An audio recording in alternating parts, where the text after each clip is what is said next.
It was in August of 1998 when then U.S. President Bill Clinton confessed of his indecent relationship with a White House intern named Monica Lewinsky. The president, in I think a televised speech, said that he misled a nation. And you know what happened? It resulted to an enormous scandal. There was an impeachment that was passed in the Congress of the United States, but ultimately, he was not removed from office. It was indeed an embarrassment and a scandal for him. Even today, if you hear the name of the U.S. President Bill Clinton, this case or this incident is not something that is foregone in your mind. Now we know that this is an embarrassing scandal because the then U.S. President misled a nation. But the greater scandal that many churches are experiencing today is that the church is being misled by what we call false teachers and false prophets. But the thing that we find here today is that not many are embarrassed with this situation. And here we would open our Bibles in Matthew chapter 7. We shall be reading from verse 15 to verse 20 of Matthew chapter 7. And I shall read to you from verse 15. Beware of false prophets who come to you in sheep's clothing, but inwardly are ravenous wolves. You will recognize them by their fruits. Are grapes gathered from thorn bushes, or figs from thistles? So every healthy tree bears good fruit, but the diseased tree bears bad fruit. A healthy tree cannot bear bad fruit, nor can a diseased tree bear good fruit. Every tree that does not bear good fruit is cut down and thrown into the fire. Thus, you will recognize them by their fruit. Now, this section in the Gospel of Matthew, I think many of you would know that this is what we call the Sermon on the Mount. And chapter 7 is actually the conclusion of the sermon that the Lord Jesus gave. And here, Jesus warns us of the dangers that are posed by the so-called false prophets. If you would read in verse 12, they will not follow the law and the prophets. That's why the Lord Jesus told them that whatever you wish that others would do to you, do also to them, for this is the law and the prophets.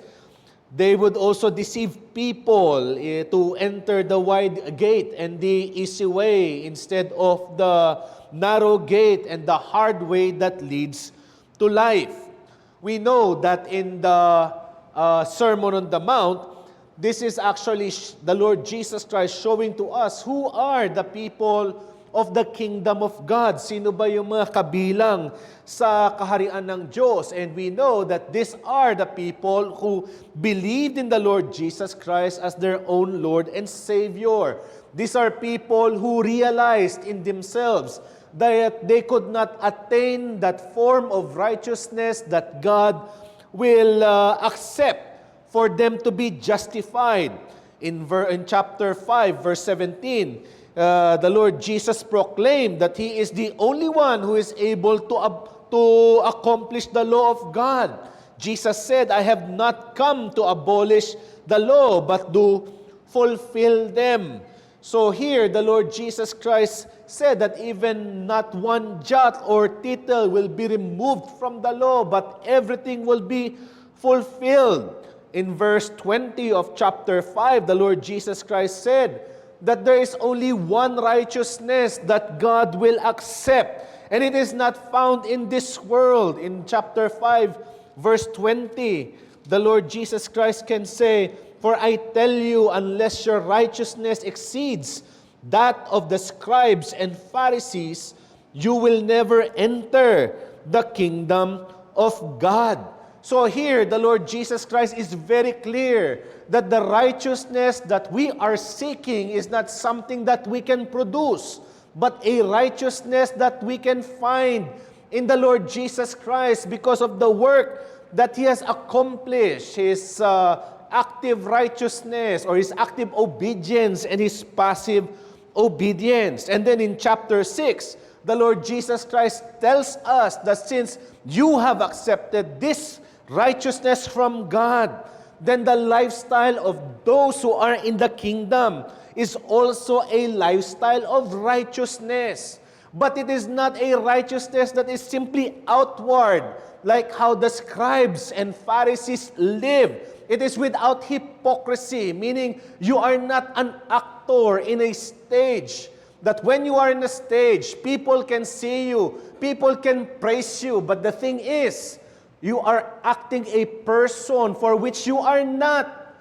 You are still sinners in the sight of God. And this is how the scribes and Pharisees exercise their righteousness. It is not a righteousness that glorifies God, but it is a righteousness that seeks the praises of men.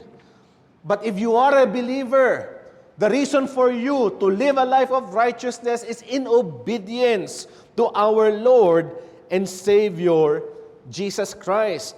So here in Matthew chapter 7, the Lord Jesus Christ tells us that after He has spoken His word, He told us of who the members of the kingdom are. He told us that this is the teaching of the Christ whom they are waiting for.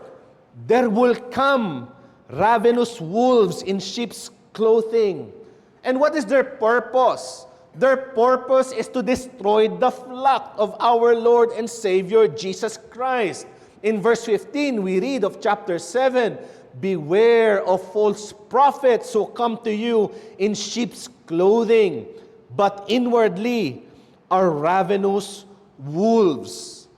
The Lord Jesus tells us that there will be teachers who will come to destroy His work. But the difficulty is, they are mixed with Christ's people in the church. They are ravenous wolves in sheep's clothing, which means we could not recognize them immediately because they look like sheep, but on the inside are actually wolves. Now imagine with me, for example, that you have a sheep pen or probably a flock. If you put a wolf in the midst of the flock, what will the wolf do? Will the wolf coexist peacefully with the sheep? No. It will destroy the flock. It will ravage the sheep. It will destroy. It will kill and destroy and devour. And that is what the wolf will do. So the Lord Jesus Christ tells us that since wolves will be coming inside the church, you must beware. You have to pay careful attention to these people who will come in the church, whose purpose is to destroy the work of the Lord Jesus Christ. And this is the message that I want to bring to you. The people of the kingdom should be cautious of false prophets by careful and learned examination. The people of God, of the kingdom, should be cautious of false prophets by careful and learned examination. When the Lord Jesus Christ tells us or gives us the word beware, it means pay careful attention. In both instances, in chapter 6 of verse 1, in chapter 5 and verse 15, the Lord Jesus Christ tells us, pay careful attention, beware, be careful in dealing with these things. It tells us that there is a danger that is lurking, because having false prophets in the church, it's not simply dangerous, but what they bring is the message not of Christ, but of the Antichrist. People who would introduce different Christ.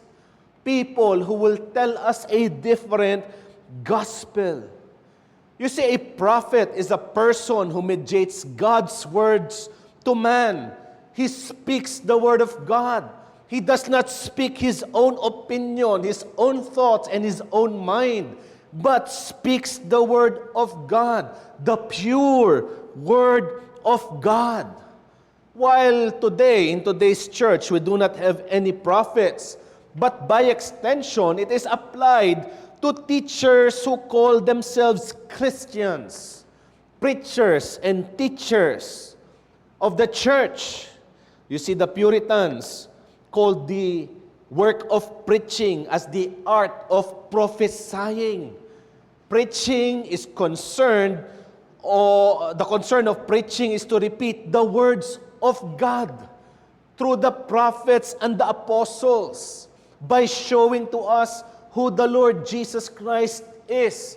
That is preaching. We are not here to tell you what our own opinions are, what the government should do, what the education system must be. We are here to tell you the Word of God, what the prophets and the apostles has taught, what the Lord Jesus Christ has exposed to us, has revealed to us. And that is what we should be doing. That is the work of preaching. The teachers of the Word of God is concerned to reveal to you the Word of God, to repeat to you what the prophets and the apostles have said. So in these words, there are three things that I want to show you in this text to tell us how we should beware, how we should be careful of these false prophets and false teachers. First, we should be careful because they will be preaching another gospel. It says here, beware of false prophets who come to you in sheep's clothing, but inwardly are ravenous wolves. You will recognize them by their fruits. Are grapes gathered from thorn bushes, or figs from thistles? Now here, if you would look at the verse 15, since they are called prophets, naturally it means that their work, their primary work, is to speak. Their primary work is to teach. And they pose as teachers of the church. We know in history that there are many people or many men who proclaim to be teachers of churches. But we know instead of edifying the church, they have destroyed the church of the Lord Jesus Christ. And here, Jesus tells us that you should be careful in examining them. It is right for us to look at the teachers of the church and examine them if what they are giving to us is the Word of God or not. Jesus says in verse 15 that you will recognize them by their fruit. And in verse 20, thus you will recognize them by their fruit. So here Jesus repeats these words to tell us this is how you would know who the false teachers are, who the false prophets are, by their fruit. And in verse 16, this is the first mark or the first thing that you must examine. Jesus says to us, giving to us a question, are grapes gathered from thorn bushes or figs from thistles? Now, if someone asks you that question, of course, you know that the answer is no. It is foolish for a person to look for grapes in thorn bushes or figs from thistles. It is foolish for a man to look for something where you could not find it. You see, as grapes cannot be gathered from thorns, and figs cannot be gathered from thistles, do not expect gospel from false prophets. You are looking for something that you cannot expect from them, but thorns, thistles, instead of something that would feed you, it would hurt you. It's instead of something that would refresh you, it would harm you. Because what false prophet brings is not just a different gospel, but another gospel. False prophets and false teachers do not bear the good news, but another gospel. you would not find any gospel from false teachers and false prophets. Almost immediately, when the church began, that the false teachers exist, bearing another gospel. This is the very first letter that the Apostle Paul has written in Galatians chapter 1, verse 6 and 7. If you would open your Bibles in that section of the Scriptures, you would read, I am astonished that you are so quickly deserting him who called you in the grace of Christ and are turning to a different gospel. Not that there is another one, but there are some who trouble you and want you to distort the gospel of Christ. So here we would find that the Galatians have welcomed teachers in their midst who bring to them a different gospel, another gospel, presenting to them another Christ. That is what the Apostle Paul is saying.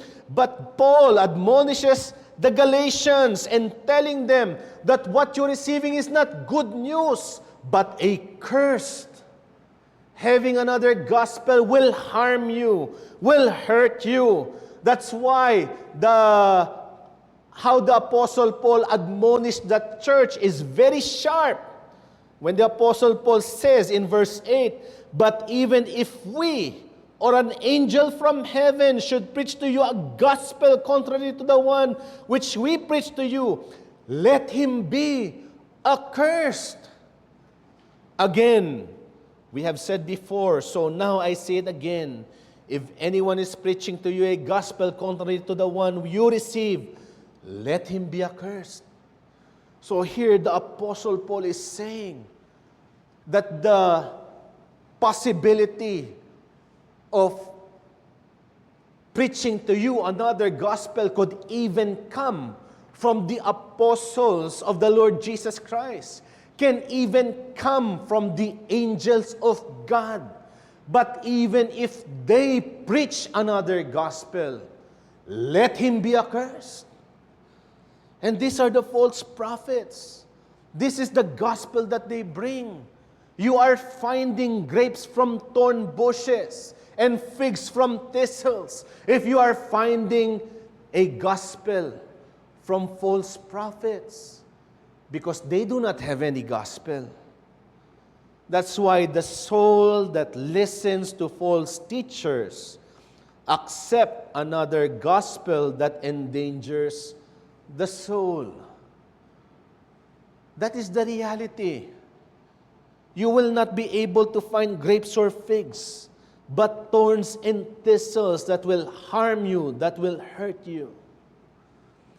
You see, before I became a member of CRBC, I have to ask a permission from my father. And he told me, before you do that, can you first listen to our doctrines in the church? Can you give us a chance? So immediately there was a person from their church who indoctrinated me. I think that's supposed to be for 7 sessions, but I only have 6. Now in one of our discussions, I told him that salvation is only by faith in the Lord Jesus Christ and by the repentance of sin. And his expressions was, ganun ba? Ang kailangan mo nang manampalataya kay Kristo Jesus? Napakadali naman nun. You see, in his mind, for him to be saved means you should labor for your salvation. You should do something to attain the favor of God. You see, friends and brethren, the gospel is free by the grace of God, but it is not easy. Ang ebanghelyo ay libre, pero hindi ito madali. It has a cost. The gospel has a cost. It is a cost that God did not charge on you, the sinner, but God charged on His Son, the Lord Jesus Christ. Because the righteousness that God expects is a righteousness that you can never accomplish, you can never attain. It is the Lord Jesus Christ Himself said, unless your righteousness exceeds that of the scribes and Pharisees, you would not attain the kingdom of God, the kingdom of heaven. And it is the Lord Jesus Christ who perfectly obeyed the law and the prophets. The second person of the Trinity, the Son of God, became man. And He obeyed the law and the prophets down to its very dot, down to its very tittle. He did not sin. He was tempted in every way. The devil has pointed all his crosshairs to the Lord Jesus Christ, released all his arsenals and tempted the Lord Jesus. And yet He did not sin. Christ died on the cross and experienced the full penalty of sin in His body and His soul. God poured out all His justice and wrath to the Lord Jesus Christ. And in the middle of that time when the Lord Jesus Christ was on that cross, He shouted, my God, why have you forsaken me?"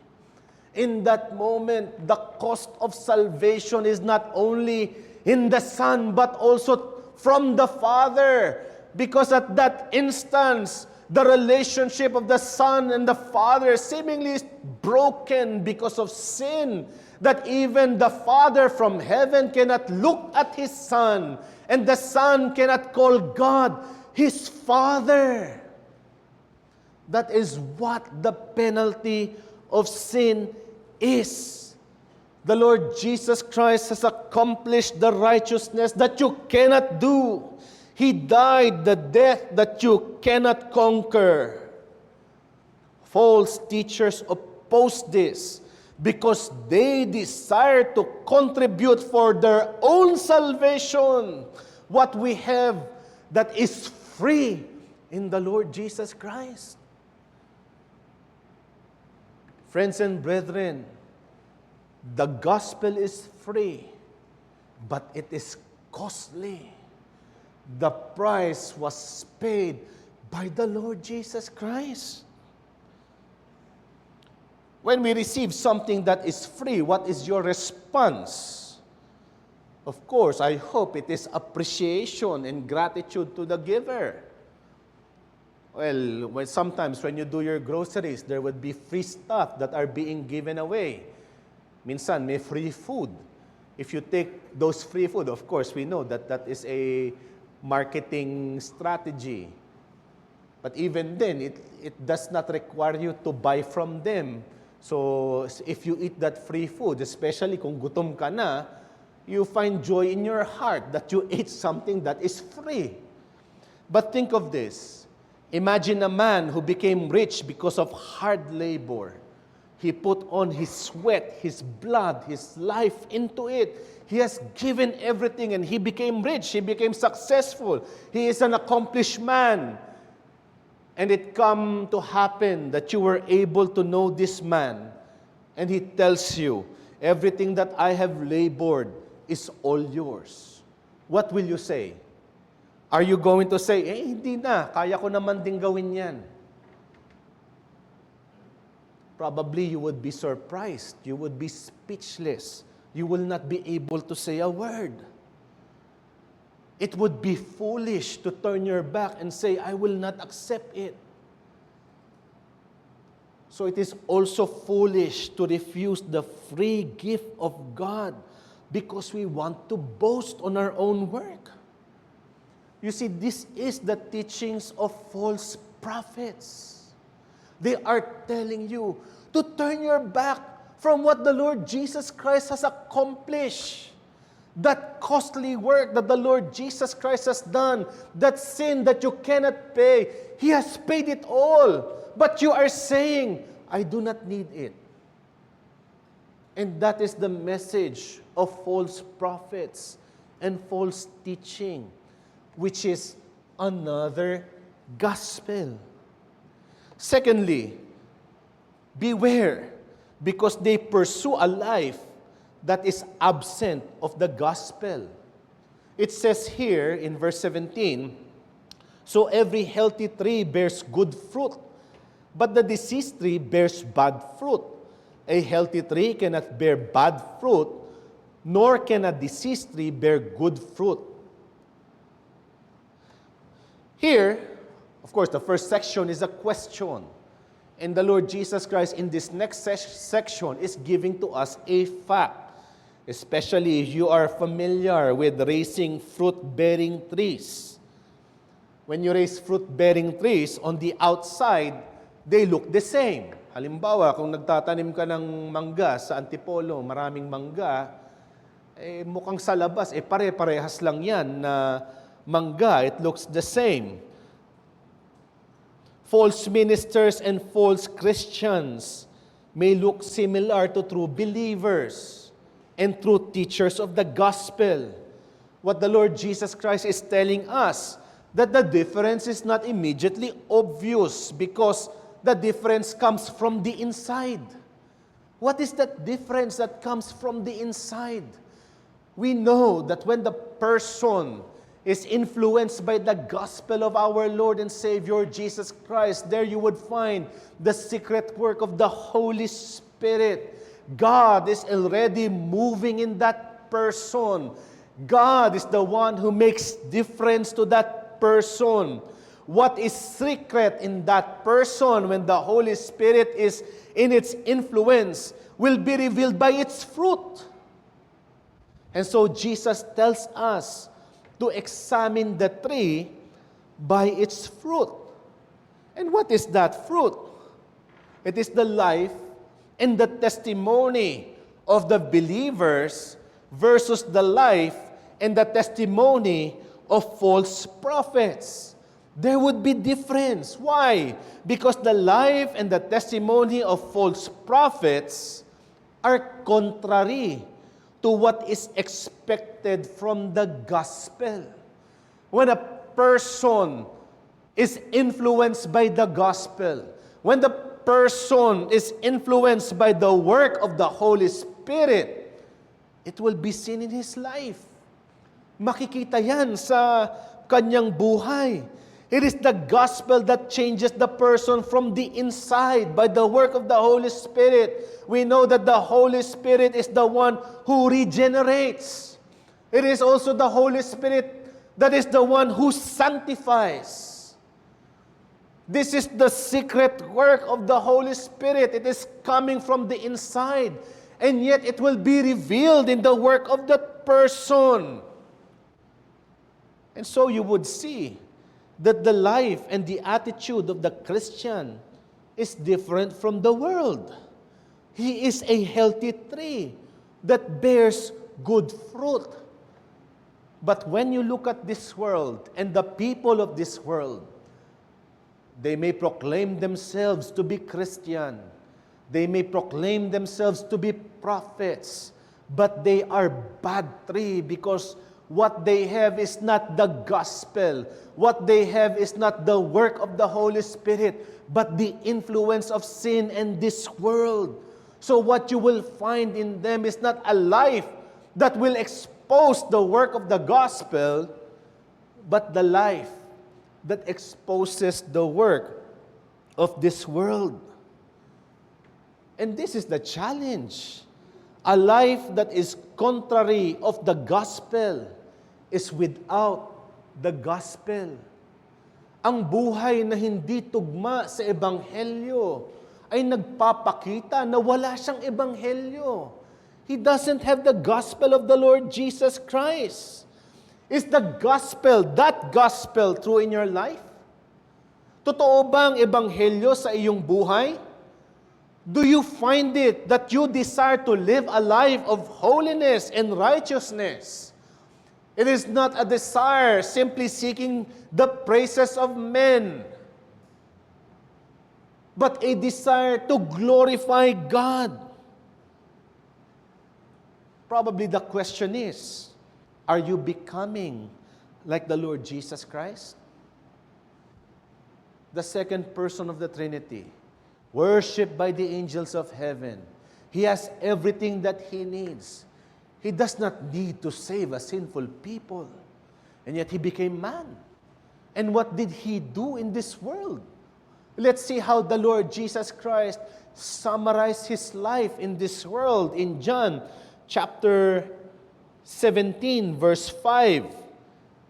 Jesus said, I have glorified you on the earth, having accomplished the work that you gave me to do.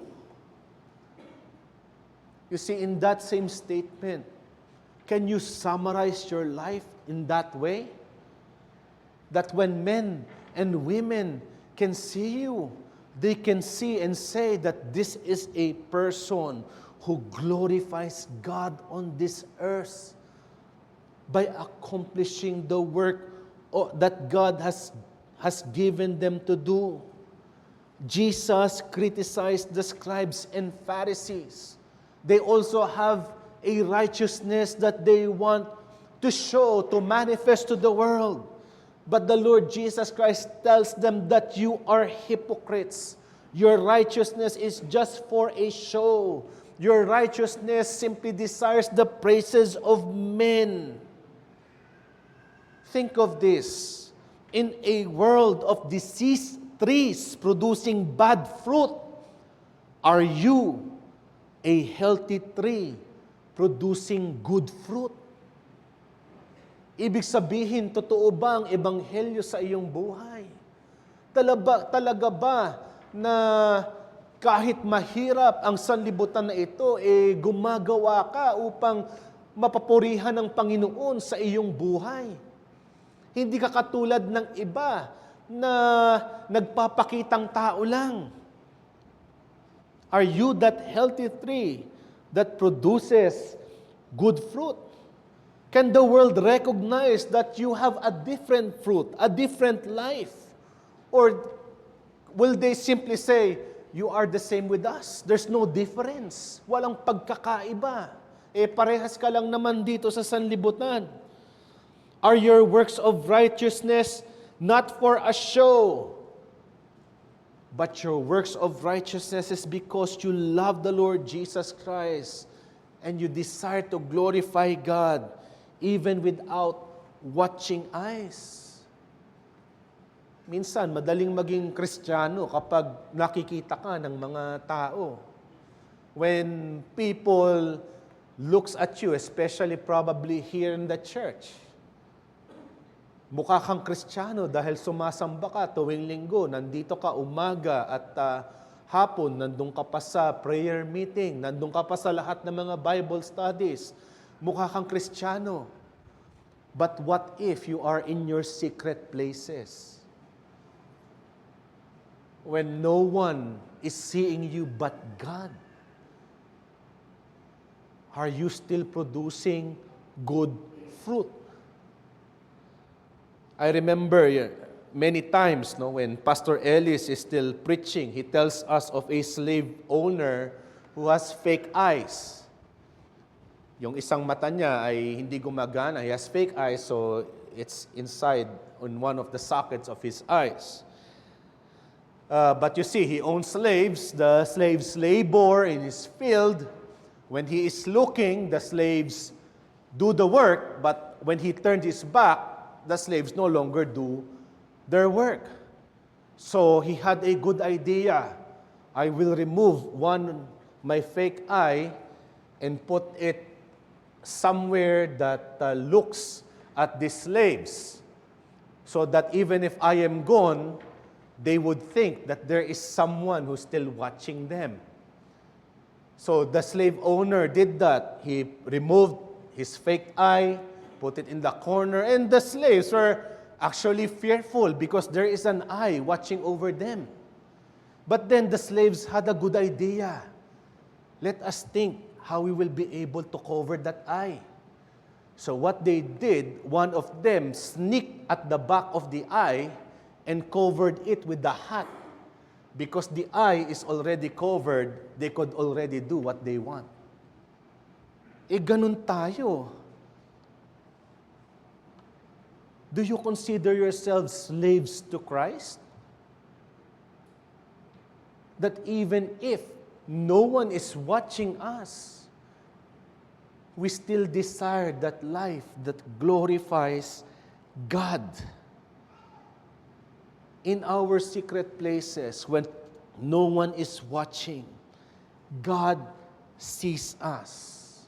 In our own devotions, in the reading of the Word, in our work, are we honest with our work?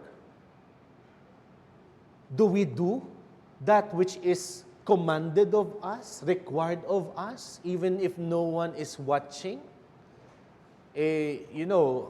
Because many of us probably are working from home, we are free in the vicinity of our home. There is no one who is watching us. But even then, can people say, or your workmates say, this person works for the glory of God? If we consider ourselves slaves to Christ, do we bear good fruit even if no one is watching? False prophets are no different from the world. When no one is watching, they drown themselves with wine. They destroy themselves with bad substance. They like the praises of men. So are you different? May pagkakaiba ba sa'yo? Because if not, you may be deceived by false prophets. You might think that you are walking in the narrow way, but in actuality, you are walking in that wide road that leads to destruction. Where are you, dear friend? You have to think of these things. And thirdly, the Lord Jesus Christ tells us, beware, because there is punishment for those who oppose the gospel. May kahatulan para sa mga lumalaban sa ebanghelyo. In verse 19, the Lord Jesus Christ says, every tree that does not bear good fruit is cut down and thrown into the fire. Thus, you will recognize them by their fruit. Again, we know that the Lord Jesus Christ encapsulates His teaching with this phrase, you will recognize them by their fruit. The church should pay close attention, look closely to who the false prophet and the false teachers are. Why? Because if we are not able to identify them, if we are not able to know them, what will happen? Like when you put a wolf in the sheepfold, it will destroy the sheep. Sisirain niya ang kawan. So failure to identify the false prophets means allowing the destruction of the church of the Lord Jesus Christ. False prophets and false teachers, according to the Lord Jesus Christ, are like bad tree, that have no use for Christ. Why? Because they destroy the gospel. They destroy the work of the Lord Jesus Christ. So the Lord Jesus Christ is sharp in His criticism. They would be cut down and will be thrown into the fire. False prophets and false teachers will ultimately end in destruction. But the bad news is, together with them are those that they deceive. Yung mga nalinlang nila ay makakasama nila doon sa kahatulan na ibibigay ng Panginoong Kristo Jesus. It is the Lord Jesus Christ Himself who will destroy them. It is the Lord Jesus Christ Himself who will punish them. That is what the Apostle Paul said in Philippians chapter 3, verse 18. In Revelations chapter 20, verse 10, if we would open our Bibles there and read what Jesus has declared for us.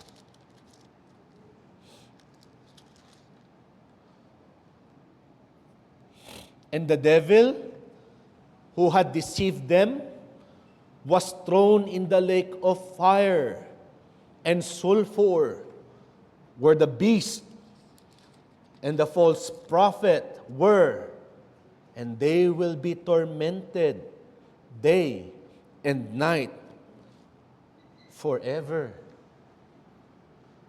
This is the end. They might think that they are successful in this world, deceiving many nations, destroying many churches, converting the churches of the Lord Jesus Christ to synagogues of Satan. And yet the final word is with the Lord Jesus Christ. He will destroy the devil together with false teachers. And this is something that we must think of, dear brethren, that false prophets and false teachers are not only a danger, they are satanic. They are coming from Satan. They are not from the Lord Jesus Christ. The reason that they oppose the gospel of the Lord Jesus Christ is because they came from our adversary, the devil. That's why, as a church faced with false teachers, the church must choose: remove them or be destroyed by them. Kailangan pumili ng iglesia saan siya lulugar. When there are false teachers and false prophet, the church must choose. Should we remove them? Or are we going to allow that we should be destroyed by them? A church that turns a blind eye for false teachers sinfully opposes Christ instead of subjecting to Him. Kapag tayo ay nakikinig sa mga maling pagtuturo, nakikipaglaban tayo sa Panginoong Kristo Jesus.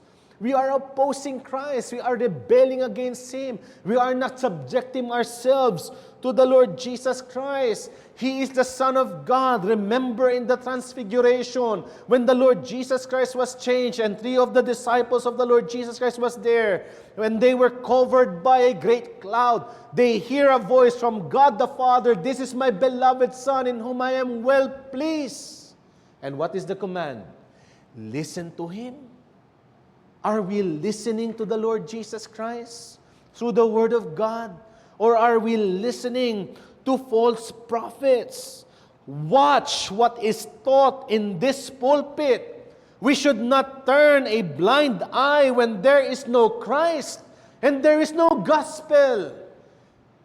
When somebody stands here giving his own opinion, when somebody stands here, raises himself, seeking his own glory, the only one who should be glorified in this pulpit is no other but the Lord Jesus Christ. The only message that should be preached in this pulpit is no other but the gospel of the Lord Jesus Christ. Spurgeon can say this: "No Christ in your sermon, sir? Then go home. Never preach again until you have something worth preaching. Leave Christ out? Oh, my brethren, better leave the pulpit out altogether. If a man can preach one sermon without mentioning Christ's name in it, it ought to be his last. Certainly, the last that any Christian ought to go to hear him preach." Do we have that same conviction that what we want to hear in this pulpit is no other but the Lord Jesus Christ, is no other but the gospel of our Lord? And I tell you, beware of teachers who prioritize secondary issues rather than the gospel of the Lord Jesus Christ, and in so doing, divides the church. That is not of Christ. What we have to hear here is the gospel of the Lord Jesus. When we had a visiting preacher, especially in the pastor's conference, Stephen Rees, it's actually one of my favorite preachers. I told him one time when we had a conversation, I especially like, I said to him, the sermons of Dr. Martin Lloyd-Jones, especially his sermons on revival. And he told me, every sermon of Martin Lloyd-Jones is about revival. And at first, I did not understand. I thought he was criticizing Lloyd-Jones, that he is just talking about revival in every sermon. But later did I realize that what he meant was this, that in every sermon, he is concerned to proclaim the gospel so that the people will repent from their sins and believe in the Lord Jesus Christ. And that is what we should hear from the pulpit. Jesus and His gospel. In Revelations, we know that if the church does not preach the gospel of the Lord Jesus Christ, Christ will remove His presence from the churches. When they embrace false teaching, they will have a false Christ, but not the presence of Christ. So we could not ignore them. Christ Himself will personally bring into punishment the false prophets, the false apostles, the false teachers. He will cut them and throw them in the fire. He will expose them and shame them. The final word is with the Lord Jesus Christ. In 1978, November 18, Jim Jones, together with about 900 followers of his religion, drank a cyanide fruit punch which caused their death. This incident is called the Jonestown Massacre. It is the single biggest incident of mass suicide in U.S. history because of so-called faith, of so-called religion. You see, the Jonestown Massacre is a literal picture of a false prophet unchecked by the church. It is a literal picture. But what we have in churches, in many churches, are different Jim Joneses that cause spiritual mass suicide. Where are we as a church?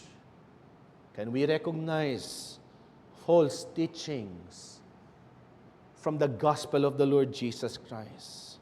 The enduring message of the church is the gospel of the Lord Jesus Christ. In some of the Facebook posts, I know that there would be some who would say, go to a church that preaches the gospel often. But I tell you, I think that is not good enough. Go to a church that preaches the gospel not often, but always. That is always the message.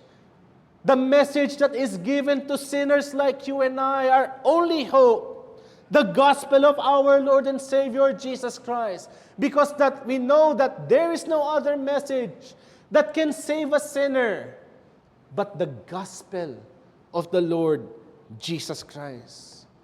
As a church, our responsibility on false teachers is either to remove them or flee from them. Never to give an audience to them. That's why the Lord Jesus Christ gives us a great word of caution. Beware. Let us come to the Lord in prayer. Our God and our Father, we thank you for this day and this time which you have given to us to give us again your word. We know, O Lord, that in many times and instances we have failed you. And yet, O Lord, you have been gracious to us by always giving us your word, teaching to us what is your gospel, revealing to us your Son, the Lord Jesus Christ, because we know that there is no righteousness apart from your Son. And so, Lord, help us that our hope and our glory will not be in our work or in our name or in anything that we can produce, but in what the Lord Jesus Christ has accomplished. And in so doing, O Lord, help us that we will be able to open our eyes and know, to understand from your word what is true from what is false. Help us, O Lord, that it would be our responsibility to watch and to pray and to seek that in each and every instance that your word is preached, that we will hear the Lord Jesus and He will hear and be amazed of what He has done. Repeat it to us again. Help us to understand what He has done for us sinners. And so, Lord, appreciate His work and really magnify Him and worship Him because of what He has done for us. Help us to be a people that glorifies not ourselves but our Christ. Magnify His name and lift Him up on high. And help us that as we live our lives in this world, as we tell the world that we are Christians because of the gospel of our Lord and Savior Jesus, may it also be true that the world will see us as Christians that is like our Lord and Savior. We also pray for our friends who are here that are still without Christ, that they may know Him as their own Lord and Savior, that they may repent from their sins and have faith in the Lord Jesus Christ. And because of that, Lord, may they also find that righteousness that would justify them and would bring them to God. We ask these things in the blessed name of our Lord and Savior. Amen.